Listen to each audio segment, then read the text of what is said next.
started from the bottom. No computer.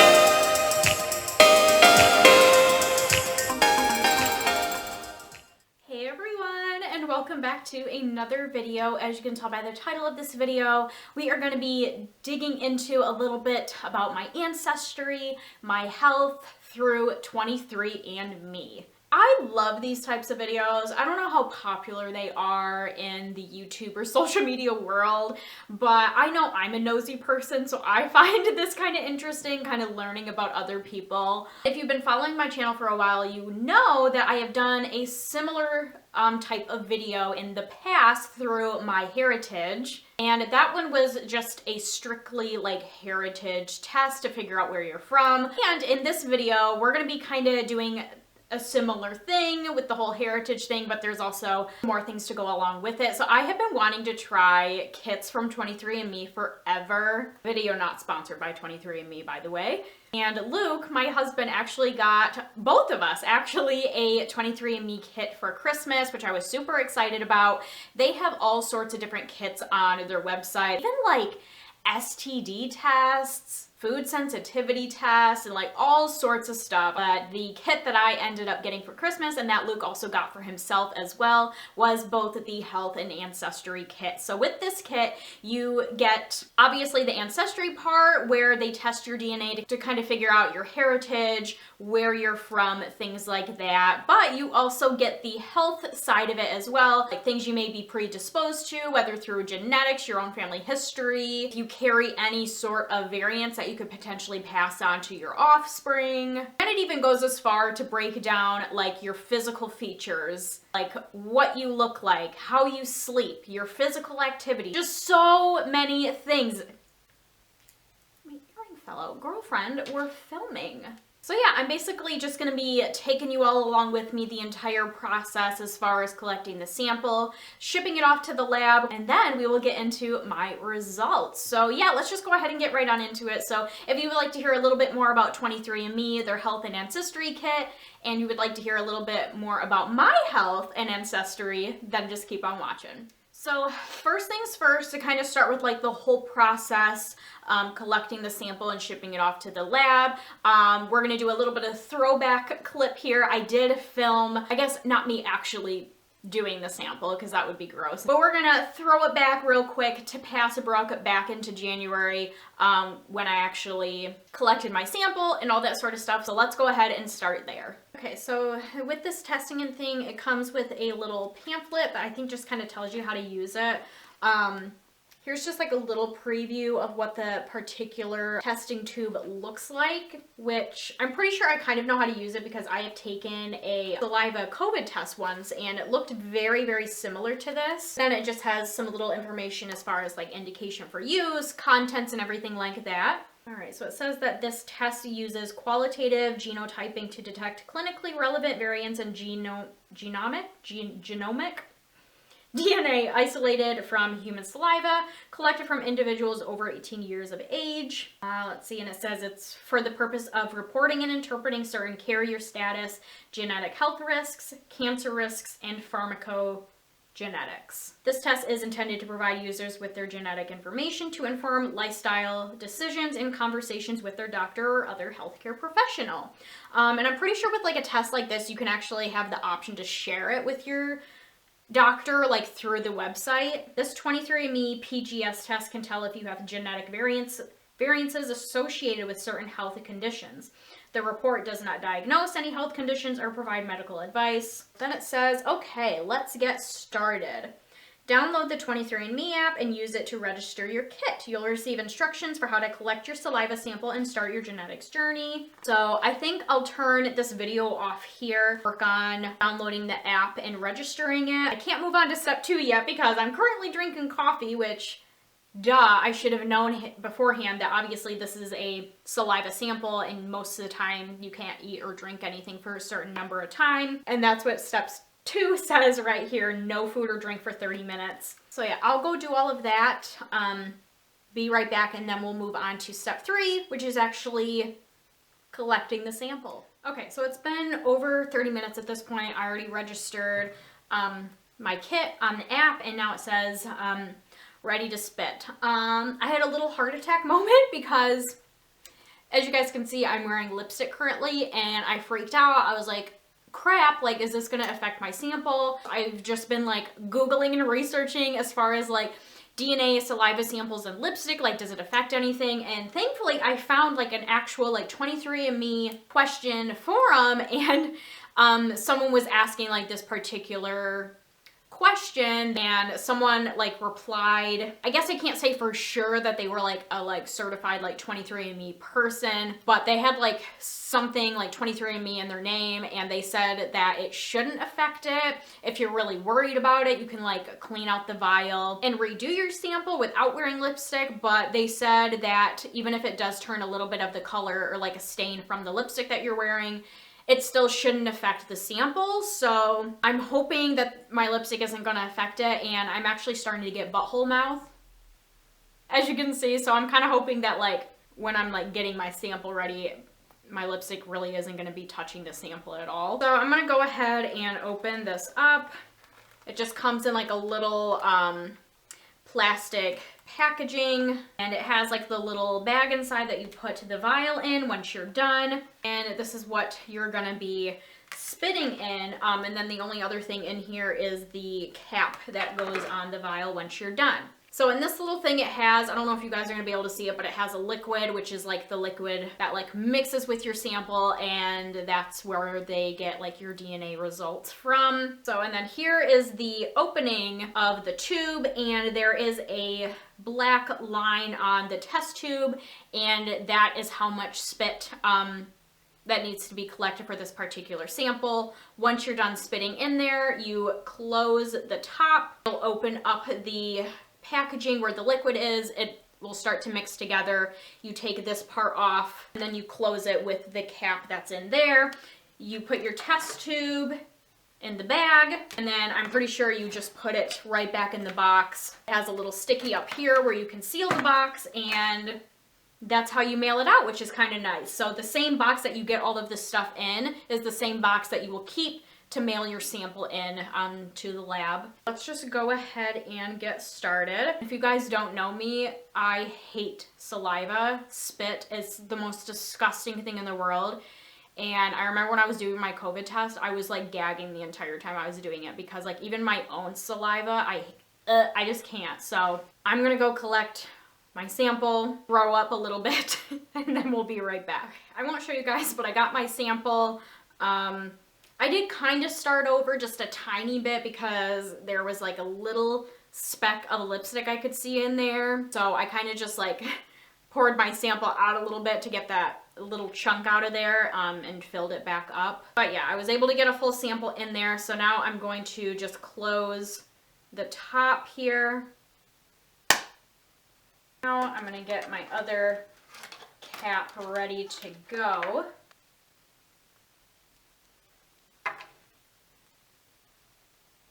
So we got the cap on. Now I'm gonna open up my little baggie to put it in, and then just fold it over. All right, just like that.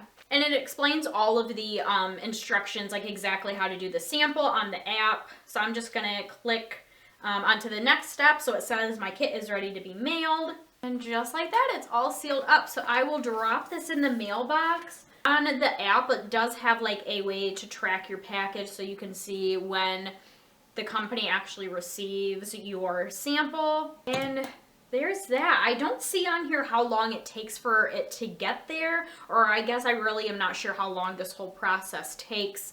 But of course, I will keep you guys updated, and the next time I see you guys is when we get our results. And now we're back to the present. So I kept a whole like timeline on my phone when I shipped it out to the lab, when the lab actually received it, and then kind of the whole process, how long it took for them to, you know, do all the testing stuff with my DNA, and to when I got the results. So I ended up collecting the sample January 13th, and then I mailed it out the next morning, which would have been January 14th. I feel like it took a little bit longer to reach the lab, which I cannot for the life of me remember where the lab is located. I apologize about that. And I feel like it was supposed to get there like a week before or something crazy like that before it actually made it there. So I was a little nervous about that. I was nervous that it got lost, but at the same time, you kind of have to be understanding about that, especially nowadays with COVID and everything else going on. I feel like every time you either ship something out or order something in the mail, it just takes a lot longer. That's just something to be expected. So not a big deal. Obviously, they did get my sample. So it finally reached the lab January 25th. Which was 11 days later from when I mailed it out. Almost immediately, they started extracting my DNA from my sample. They said that usually takes, the whole process of doing that usually takes about 1 to 2 weeks. They finished the extracting of my DNA from my sample on February 4th. Then after they extract your DNA from your sample, they then move on to genotyping. So with the genotyping, this is where they read like 600,000 letters from your DNA. That's kind of what powers the results. After they do the genotyping, they then go through a reviewing process, and this is done by scientists, I guess, just to kind of make everything as correct before they give you the actual results. After they reviewed it, then they move on to computing your results, which again is just kind of like a double checking, like quality control, making sure everything's right before giving you your results. They then give you your results. So from the time that it reached the lab, they gave me an estimated date that my results would be ready.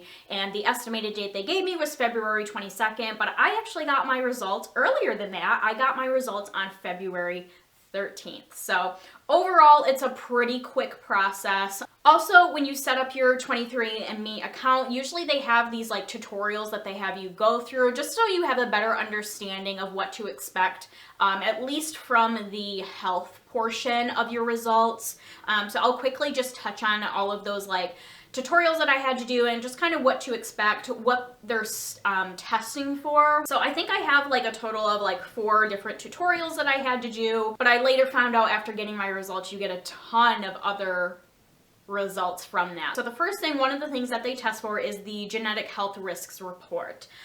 This report, it tells you how your DNA can affect your chances of developing certain health conditions in the future. The next thing that they test for is the BRCA1, BRCA2 variants. I feel like most commonly you hear those variants and you think of breast cancer. Something that I learned from doing these tutorials, having those specific variants, that it's only related to breast cancer. It actually could put you at risk for other types of cancers depending if you're female or male, which I thought was really interesting. So the BRCA1, BRCA2 selected variants report tests for genetic variants that increase a person's risk for cancer. And then it kind of broke down between male and female. If you had any of those variants, what kind of cancers you could be at risk for. So for women with these variants, you have a greatly increased risk of developing breast and ovarian cancer. And you may also have an increased risk for pancreatic cancer and melanoma. And then for men with these variants, they have an increased risk of developing male breast cancer, but they also have an increased risk of prostate cancer, pancreatic cancer, and melanoma. Moving on to the third one, I apologize, I'm probably going to butcher a lot of these names, but the next tutorial was the MUTYH associated polyopsis. Man, this is so embarrassing. Like, I'm a nurse. I have taken like various number of medical terminology classes, but I still butcher medical terms. So I apologize. Anything that I'm like royally butchering the pronunciation on, I'll just put on the screen so you can get a better idea of what I'm talking about. So this report is a report that tests for genetic variants that may increase a person's risk for colorectal cancer, which when I read this, I was like, oh, like I feel like I for sure have to have some sort of variant, because if you guys didn't know, my dad passed away in 2018 from colon cancer. But not only that, like almost everyone on my mom's side of the family, including my mom, have just like a ton of GI issues, and even myself, especially in the past. I feel like it's kind of weird, but I feel like the older I've gotten, it's gotten better. But when I was younger, I just had horrible GI symptoms.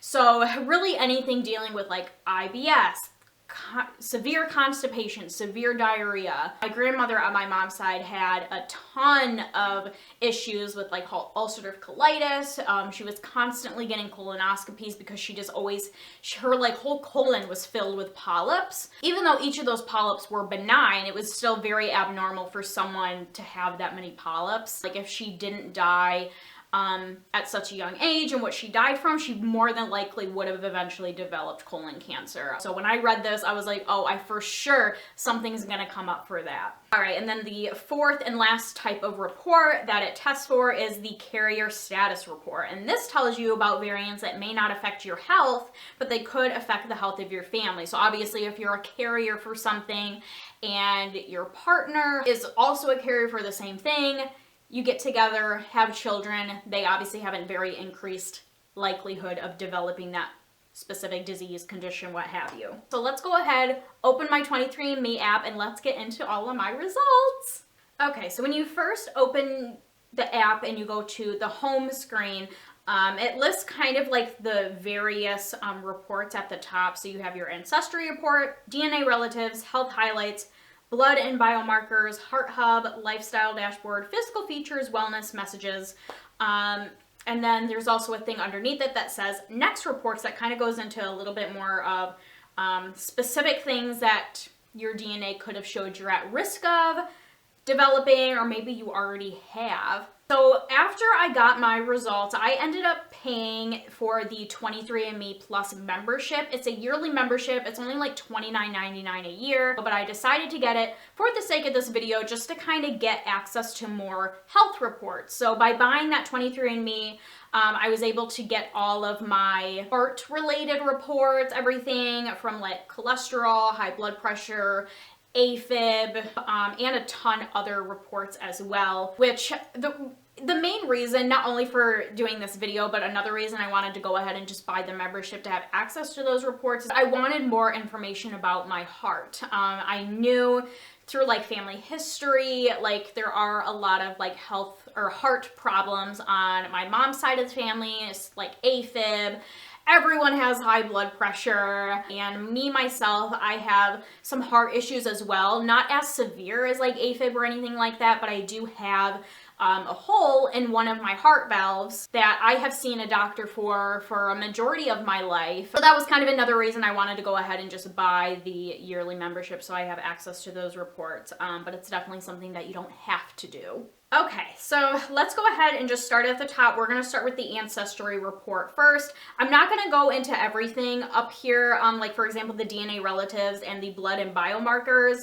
The DNA relatives, it just kind of allows you to share your results to the world of 23&Me basically and kind of get linked to possible relatives. And then the blood and biomarkers, that's actually for you to input your own lab results, maybe to get some more accurate results, or from the results of your blood test, maybe 23&Me could give you like tips, tricks on what those mean and stuff like that. I didn't end up doing that. I have gotten like blood work done, but it's been like 2-ish years by now. I just didn't think it was necessary to go ahead and just put those values in there. Now, like I said in the beginning of this video, and if you have been following me, I did do the MyHeritage testing kit to kind of figure out where I'm from, so I already knew all of that, but I found this to be kind of interesting. I still wanted to take a look at it to see how similar it was or if it came up with anything different. If I'm remembering correctly, the results that I got from MyHeritage and the results that I got from 23&Me are very similar. The first thing that it comes up with is kind of the European side, and it says I am 75.7% Northwestern European, and it kind of breaks it down a little bit further than that. So the highest percentage of like the Northwestern European that I am made up with is French and German, coming in at 49.5%. And then I have a few more in there, 14.9% British and Irish, and it even breaks down by like regions, which is kind of cool. And then it looks like 2.3% Scandinavian. So that's Northwestern European is what I'm mostly made up with, but then there's a few other things as well. It also comes up with 24.3% Eastern European, and it looks like the only country that came up for that was Poland. And as you can see on the screen right here, it kind of tests all these different countries, regions, and it either says like possible match, highly likely match, or not detected. So yeah, if I'm remembering correctly, it was very, very close to the results that I got from MyHeritage. So that's kind of where I am from. Now let's go ahead and move on to health highlights. And this is kind of the whole health report, stuff that you're at risk of developing. And the stuff that came up in my health report, I actually wasn't very surprised by, because everything that basically came up, I already knew about through just like my family history. And it's so funny because my entire family told me like to not get this 23&Me testing kit because I am such a hypochondriac. Like, I just freak out about my health constantly. Like, I could get a minor headache and it will drive me nuts for the rest of the day, on the brink of tears, because I will convince myself it's brain cancer. I go nuts. Like, so my entire family told me like, nope, it's gonna make it way too real for you and you're just gonna take this information, run with it, be a freaking anxiety-ridden mess. But joke's on them. This information that I got from this report has not been driving me nuts, actually. And I think the main reason for that is because I already knew I was at risk for this stuff, because everyone, like mainly on my mom's side, everyone has this stuff. Anyways, I just thought that was kind of interesting, but let's go ahead and get into my health highlights report. So anything you see on the screen with the little like 23&Me plus symbol above it, those were the reports that I got through buying the membership. So everything that came up in my health report that I am at risk for is age-related macular degeneration. That only gave me a slightly increased risk, which I was a little surprised by, because my grandpa on my mom's side, and pretty much I think like all of his siblings have this. And it's so sad. Like my grandpa, he's basically, I think he is considered legally blind because of the macular degeneration that he has. Like he has gotten like shots in his eyes for years, which that terrifies me. Can you imagine getting a shot in your eye? No, thank you. The next one is coronary artery disease, which is an increased likelihood. Again, kind of getting back into like all the heart health, this kind of stuff didn't surprise me, because again, I think it's a majority of people on my mom's side have a lot of these issues. The next one that came up as an increased likelihood, which is something else I was also aware of, was the gestational diabetes. And that is the diabetes that you develop in pregnancy. And my mom actually got gestational diabetes when she was pregnant with me. So yeah, if your mom developed gestational diabetes while she was pregnant with you, and then if you were to get pregnant, that does increase your risk of developing it. The next one was high blood pressure, which is an increased likelihood. And this one I was shocked by. I don't know why it shocked me, because like I said, everyone in my family has high blood pressure, which honestly, the world we live in, America, with the fast food and horrible like physical activity, I feel like a majority of the country has high blood pressure. So it doesn't surprise me, but it did surprise me when I actually clicked on this report, because when you scroll down a little bit, it gives you like a range from 0% to 100%. And kind of where you lie on the percentage of developing it. It does give like a typical range, which is pretty like a normal range for people to have. So it's kind of cool. It kind of shows you like a percentage, like your estimated risk of developing it, either now or in the future. And when I clicked on the high blood pressure report, mine came up as an estimated 81% of females with genetic results like mine developed high blood pressure by their 70s. Like, that is a high percentage. So that, to me, basically tells me, like, I'm gonna for sure develop it in the future. All right, I think we're gonna have to, like, retire these earrings because they will not stay in my ears. So after the high blood pressure report, it then moved on to an increased likelihood of type 2 diabetes. Again, that was something I was aware of because pretty much everyone on my mom's side of the family has type 2 diabetes. And then this was something that I found interesting. It actually came up with one variant that it detected. Spoiler alert, Luke did get his results. He had 0 variants detected in his DNA. So that just like, I guess is good. If we ever have children in the future, then they would have a less likely chance of developing this. But the variant that was detected in my DNA Again, I'm going to butcher the name, but it is the rhizomelic chondrodysplasia punctata type 1. What the hell is that? So when you go ahead and click on the report, it gives the abbreviation RCD-P1, and it's a rare genetic disorder. It's characterized by bone abnormalities, cataracts, and intellectual disability. A person must have 2 variants of this gene in order to have this condition. Basically, I'm a carrier for this specific condition. And then, yeah, if you keep scrolling, it even goes through a little bit more about this specific condition, like when do symptoms usually develop. It kind of goes into a little bit more of the signs and symptoms of it, ethnicities that are most affected by it, how it's treated, which for mine, it does not have a cure. So that is everything in my health report.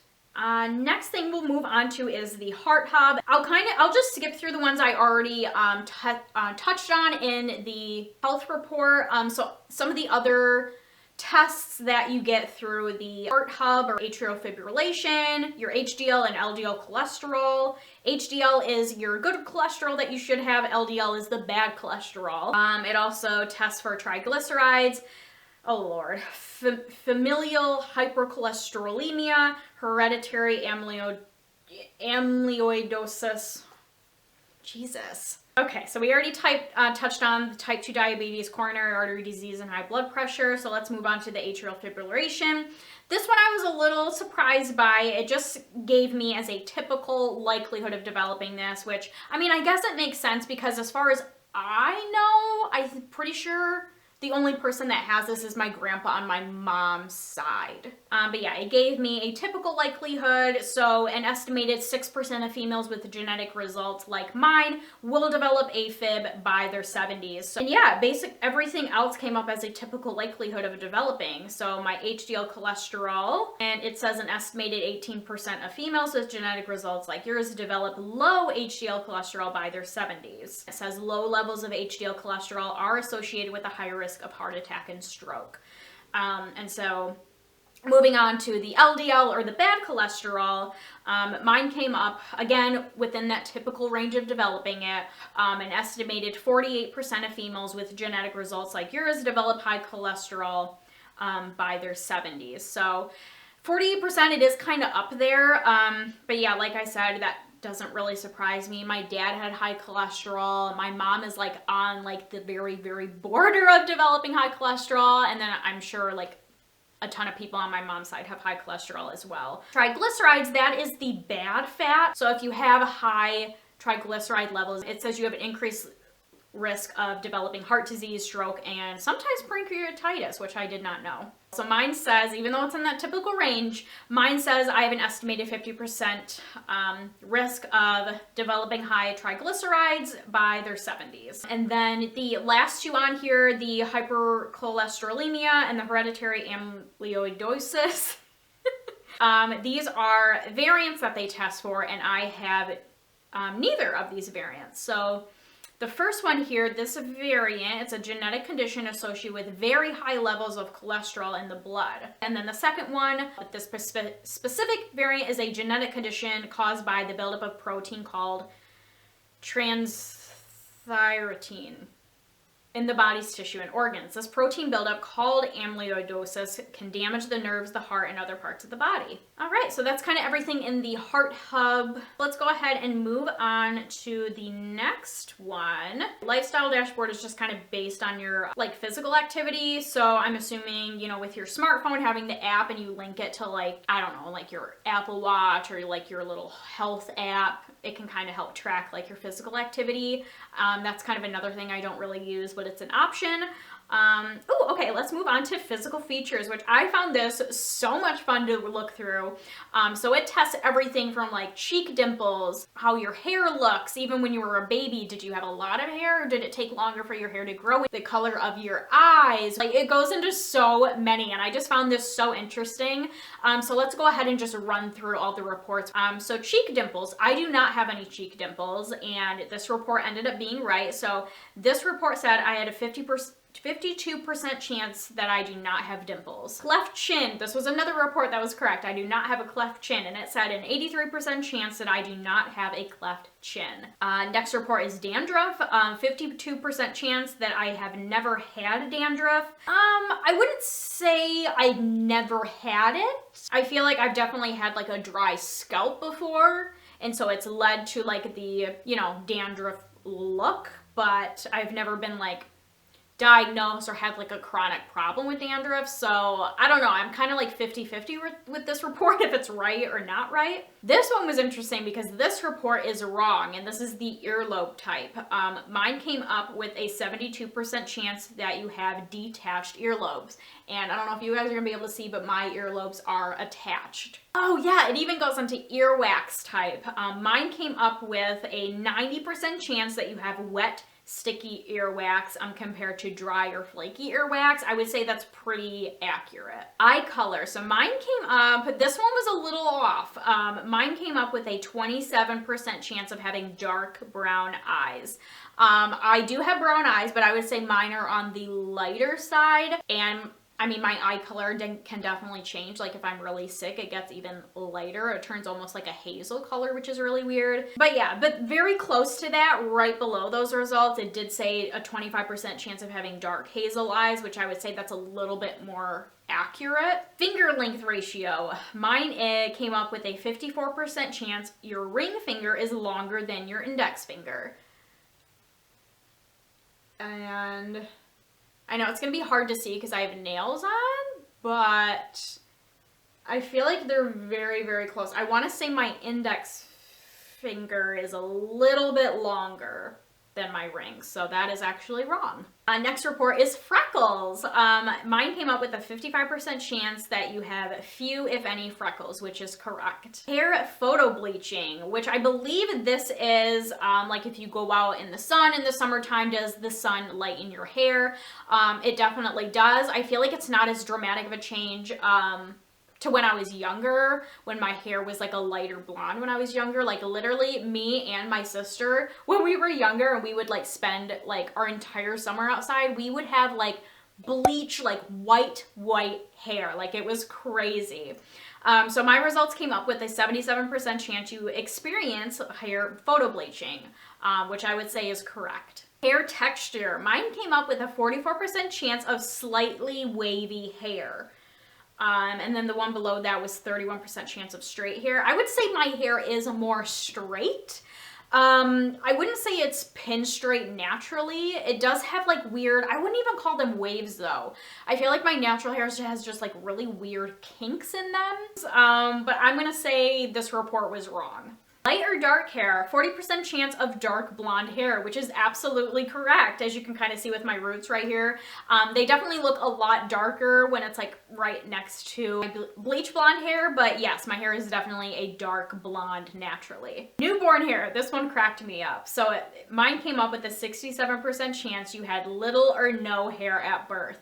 That is correct, and the reason why that makes me laugh is because my mom always told me she was terrified that I was going to be bald for the rest of my life because I literally didn't grow hair, and this is from her. She said I literally did not start to grow hair until I was like 2 years old. So from the time I was born to like around 2 years old, I had zero hair, like maybe a little bit of peach fuzz, but that was it. And she said, like, she told me that that terrified her because my hair just didn't grow. And then even now, as an adult, I still have very little hair. My hair is very thin, flat, fine. It's horrible. I hate it. Thank God for extensions. Red hair. This was correct. This came up with a 99% chance you do not have red hair. Skin pigmentation. Mine came up with a 39% chance of very fair skin. I would say this is wrong. I would say maybe the one below it, it came up with a 32% chance of moderately fair skin. I would say I'm a little bit closer to that, but I definitely would not say my skin is very fair. Stretch marks. This came up with an 81% chance you have stretch marks, which I was kind of surprised by. I don't have any stretch marks anywhere. Toe length ratio. Mine came up with a 63% chance you have a longer big toe. I'm gonna take my slippers off and take a look, and that is correct. My big toe is longer than all my other toes. Unibrow. This report came up with a 49% chance you have a little bit of a unibrow. I would say this is correct, but me and my husband were talking about this. Like, this report's kind of like, yeah, like, I feel like it's not a very good report because I feel like we all have a little bit of a unibrow. Some people's is definitely worse than others, especially depending on your hair type, if your hair is darker and thicker. But yeah, I feel like literally everyone has a little bit of a unibrow. Like, you can't, like, see from back here, but, like, if you zoomed in, you can definitely see I have hair there. The next physical feature report is a widow's peak, and mine came up with a 76% chance you do not have a widow's peak, and that is absolutely correct. I do not. All right, so those are all of the reports under the physical features tab. Now let's go ahead and move on to the next tab, which is the wellness tab. So as you can see, this under the wellness tab, it comes up with various reports, which I thought were very interesting as well. So let's start with the one up top, caffeine consumption. Mine came up with likely to consume more, which I would say is pretty accurate. I would definitely say every single day I have some sort of caffeine. Mine came up, it even goes a little bit more specific on how, like, exactly many milligrams you have per day. The next one is genetic weight. I am predisposed to weigh more than average, which I would say is pretty accurate. I'm not overweight per se, but my entire life I've always been on the chunkier side. And I don't mean that to be like disrespectful, because I know everyone looks at me and they're like, you're so skinny, you're not chunky. So like, no, I don't mean that to be like disrespectful, and I surely don't mean to get like compliments or sympathy from people. But yeah, I would say based on my genetics, I definitely take place after my mom's side of the family, where everyone tends to be either overweight or they have a lot, you know, more issues controlling their weight, which compared to my sister and my dad's side, my sister has always been skinny mini. She has been the one where like she has a hard time keeping her weight up, which I feel like definitely comes from my dad and his side of the family. My dad has always been super, super skinny, literally could eat whatever he wants and he would never gain weight. He would lose weight more than likely. So just kind of based on that, this is kind of something I would say is accurate. And mine says specifically, your genes predispose you to weigh about 11% more than average. Kind of scrolling down here, it says based on my sex, my age, and my height, it says average weight is around 106 pounds, which is something I'm very close to. Actually, I just weighed myself a few days ago and I'm a little bit more than that, so. Next report is sleep movement, and this says I likely more than average movement, which is definitely true. Like, I move constantly in my, not only in my sleep, but as I'm trying to fall asleep. I don't know what it is. Like, it's like I have a hard time getting comfortable, and sometimes I drive Luke nuts where he's about to like leave the bedroom and sleep somewhere else because I just can't sit still. So yeah, it says based on your genetics, you're likely to move more than the average during sleep. And it even breaks it down to number of movements per hour, and it says 12 times an hour is about the average, and my results came up as 16. I've always wanted to get like a sleep study done, especially because back in the day when I was younger, and even a little bit in my teenage years, I think I have some story times on my channel about it, but I used to be a horrible sleepwalker and got into some pretty sketchy situations. So, and because I move so much in my sleep, like, yeah, I've always wanted to get like a sleep study done, or like film myself like while I'm sleeping, just to kind of get a better idea of what actually goes on while I'm asleep. Next report is alcohol flush reaction, and it says unlikely to flush. And I would say that's pretty accurate. Very rarely do I flush. I feel like sometimes I do. Next report, couple reports, I'll just go ahead and combine them together, and that is cat and dog allergies. And I had a typical likelihood for both of those. So specifically for the cat allergy, I have a 12% risk of developing a cat allergy by my 40s. And then for the dog allergy, I have about a 6% chance of developing by my 40s, which I would say I definitely do not have an allergy to either of those, or really any type of animal. Oh, next one kind of dealing with sleep. This one is deep sleep, and it says less likely to be a deep sleeper. I would say this is 100% true. My entire life, even as a child, I've always had issues sleeping. I've always been like such a night owl and have insomnia, and I will wake up constantly throughout the night. I very rarely can get like a deep, good sleep. Next report is lactose intolerant. And this says likely tolerant, which is true. Muscle composition. Mine came up with a common in elite power athletes, which I thought was kind of cool. The only reason I wasn't really surprised by that is because pretty much throughout my younger years, oh gosh, by the time I was like 4, maybe even younger than that, to about like my early teenage years, I was in gymnastics, and me and my sister were both in it, and we were pretty good at it. So muscle composition. Sprinters and endurance athletes differ in the composition and the capabilities of their muscles. These differences may be influenced by both training decisions and genetic factors. So my genetic muscle composition is common in elite power athletes. Studies have found that almost all elite power athletes, including sprinters, throwers, and jumpers, have a specific genetic variant in a gene related to muscle composition. And I have the same one. So what this means for me, for most people, lifestyle and training factors drive athletic performance. At the national and international levels of competition, the genetic variant in this report seems to make a difference in athletic success. Kind of breaks down what's in the muscles and genetics. Yeah, so all these reports go into all this sort of specific information, so I apologize, I'm not going to go into every single report, or this video would probably be 3 hours long. The next report is nearsightedness, and this gave me a typical likelihood. Okay, mine's a little bit higher, but it gave, still in that typical range, but higher. It gave me an estimated 56% of females with genetic results like yours develop nearsightedness by their 30s. All right, so the next and last wellness report in here is saturated fat and weight. And mine gave me likely similar weight. So I'm going to click on this to see kind of more what this means. Brooke, your weight is likely to be similar on diets high or low in saturated fat with the same number of total calories. What? People with your genetic result tend to have a similar BMI on diets with greater or less than 22 grams of saturated fats per day, as long as they consume the same number of total calories. However, diets high in saturated fat have been associated with increased LDL cholesterol, which is a risk factor for heart disease. So, I don't know, maybe you guys can understand this report. I don't know why this report is really confusing me. So your weight is likely to be similar on diets high or low in saturated fat with the same number of total calories. What? Oh, okay. So like if I consume high saturated fats or if I consume low saturated fats, it's probably not going to have that big of an effect on my weight. Is that what that is saying? I don't know. Let's move on to the next thing. All right, so those were kind of all of the different reports at the very top.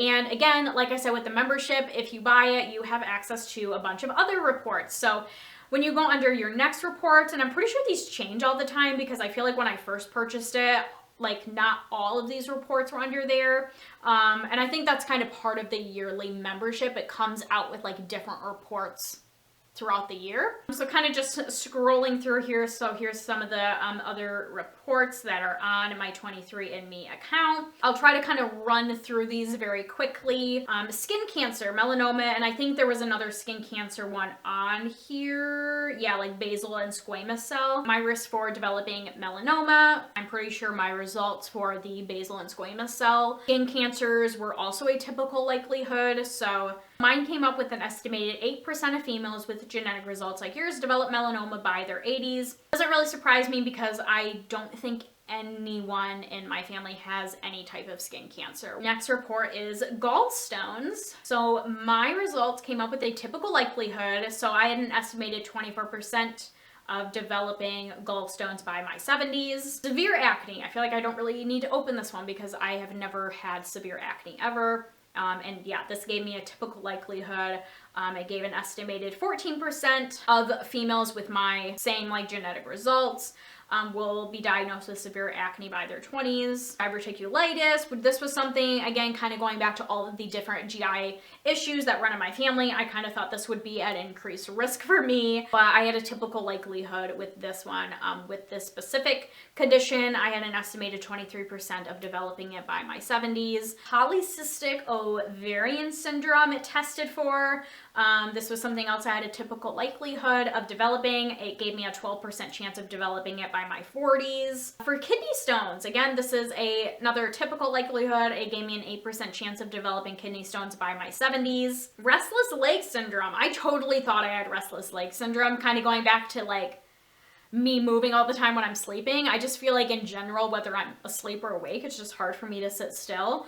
But it gave me a typical likelihood with an 11% chance of developing restless legs by my 70s. Migraines. I feel like the older I'm getting, the more migraines I get. I never used to get them, but I definitely have gotten a few the older I've gotten. It gave me a typical likelihood, and it gave me an estimated 35% of females with genetic results like yours have been diagnosed with migraines by their 40s. Obstructive sleep apnea. This one gave me a typical likelihood. It gave me a 12% chance of developing obstructive sleep apnea by my 70s. Right, and then the next thing that you can go to from the home screen is if you go to the middle icon, the little heart at the bottom, it pulls up even more reports. I would say that's like one of my biggest complaints with this app. I feel like it's not very organized. Like it gives you some of the reports on the homepage, and then you have to go to this little icon, the little heart icon, and you have like a ton of other reports. Like, I don't know, I just feel like it's kind of all over the place. It gives you like a pharmacogenetics report, which kind of goes into how like you metabolize medications. Medicine cabinet, I think you can just type in any type of medication and it'll bring up like how your body metabolizes it or responds to it. Let's go under health predisposition. Okay, so this is where we get into some of the other variants or genes. A lot of these we already touched on, but some of the other ones, like the BRCA1 and BRCA2 variants, I just touched on like the variant for the colorectal cancer. All of these I had no variants detected in, which was very cool. It even tested for Parkinson's disease and late onset Alzheimer's, which that was another one I was really interested in because I'm not saying this is related to Alzheimer's or dementia or anything like that, but like I literally have the worst memory on the face of planet Earth, and I have always said like I'm terrified to get older because if my memory is already this bad in like my 20s, like can you imagine what my memory is going to be like when I'm like the older I get? But yes, I do not have any variants of late onset Alzheimer's, so I guess that's good. Ooh, celiac disease. This was another one that I was super interested in. So celiac disease is a condition that you can develop basically from a gluten intolerance. It's an autoimmune condition in which the consumption of gluten can result in damage to the small intestine. It can lead to both digestive and non-digestive problems.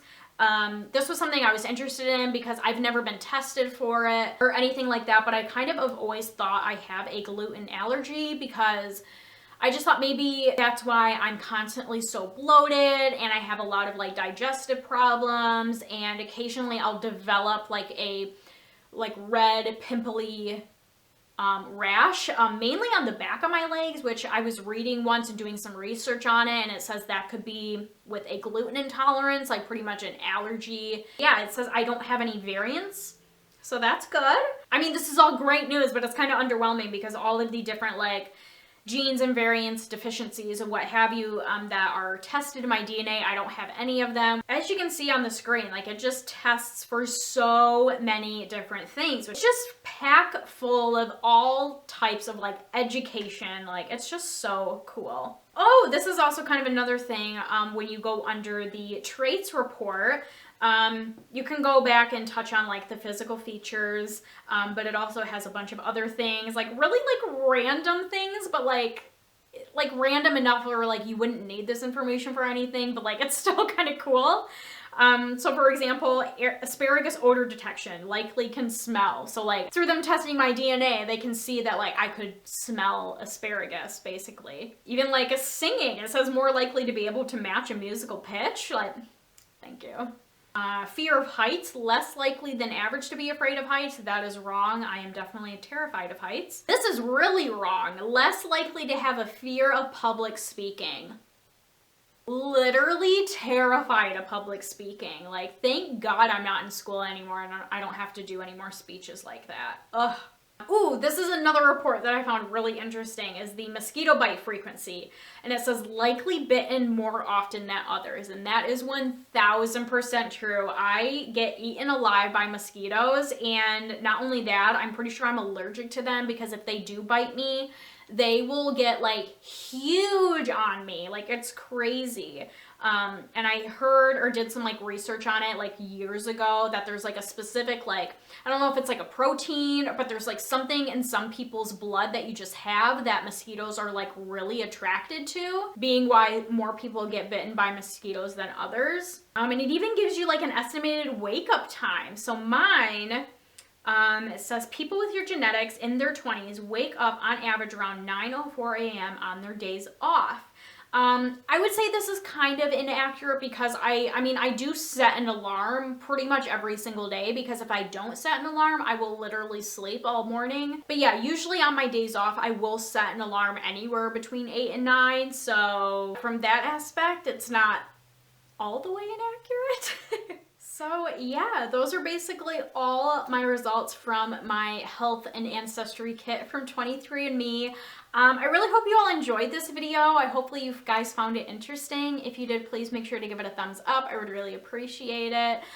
If you yourself haven't tried this kit from 23&Me or any of their other kits, any tests or kits that you recommend, if there's any like crazy information that you found out, I'd love to know all the info. You can go ahead and leave that all down in the comments. And yeah, if you want to watch any of my other videos that were mentioned in this video, I will link everything down in the description box along with all of my socials and things like that. So I think I'm gonna get going for now, but I hope you all are having a wonderful day and I will see you all in my next video. Bye everyone.